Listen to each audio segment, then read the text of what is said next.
During a business trip to Chiang Mai, my father met Song, a spirited and charismatic woman who quickly won his heart. Despite being much younger, Song was vibrant and filled with a zest for life that captivated my father.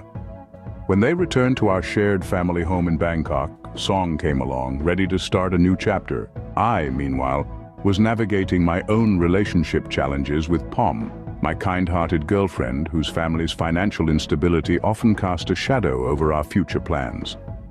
Song, with her infectious optimism and strength, brought a new dynamic into our home.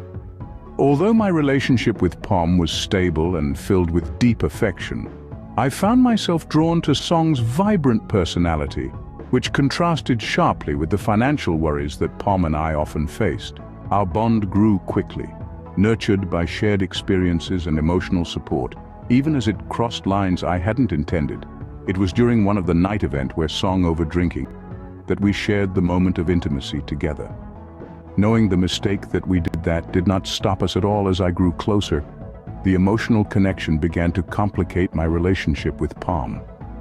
While I loved Pom for her kindness and resilience, my interactions with Song started to feel like more than just friendship.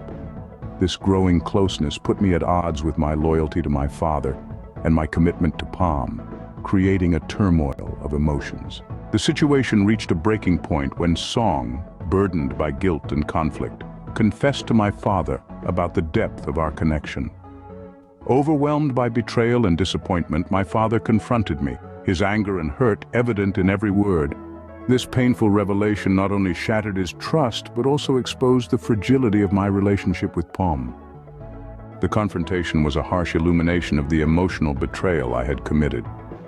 My father, feeling deeply betrayed, made the difficult decision to ask me to leave our family home.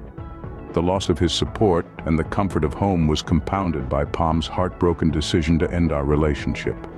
Her tearful goodbye, filled with a mix of disappointment and sorrow, was a stark testament to the consequences of my actions. Song, equally devastated by the outcome and the role she played in the unfolding drama, chose to leave Bangkok and return to Chiang Mai. Her departure was a desperate attempt to escape the chaos and shame that had enveloped her since the confession. Alone and reflective, she hoped to find some peace and perhaps forgiveness in the solitude of her hometown, away from the judgments and strained gazes. Left to grapple with the magnitude of my actions, I found myself ostracized, not just from my family, but from the woman I loved. The dual loss of my father's trust and Pom's love was a bitter pill, marking a low point in my life. Cast out and alone, I was forced to reckon with the emotional and moral dimensions of my choices. This period of forced isolation became a crucible for transformation, pushing me to confront my deepest values and prompting a painful yet necessary personal growth. 3 years had passed since the tumultuous events that reshaped the course of my life. In that time, I found myself working at a small roadside food stall in Bangkok, a far cry from the comfort and security of my family home. The work was humble but grounding, providing not just sustenance but a kind of penance for my past actions. One ordinary day, as I handed out bowls of noodles to the lunchtime crowd, a familiar face caught my eye.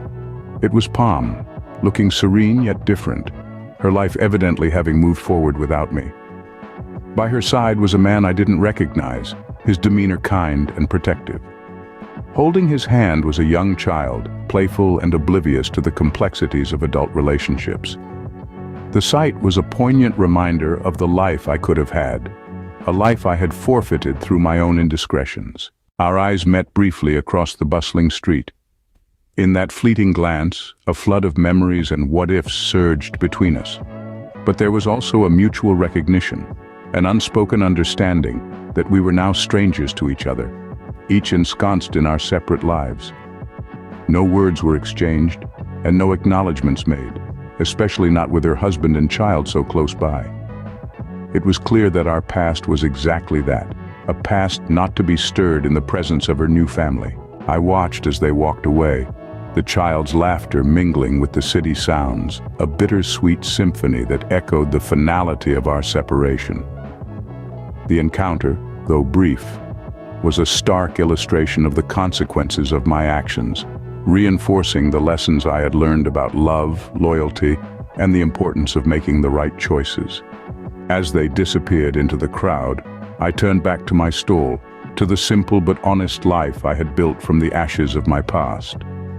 The road to redemption was long and often lonely, but it was mine to travel, marked by the small everyday acts of integrity and hard work. The glimpse of Pom's new happiness was painful yet healing, a necessary reminder that life moves forward, and so must I.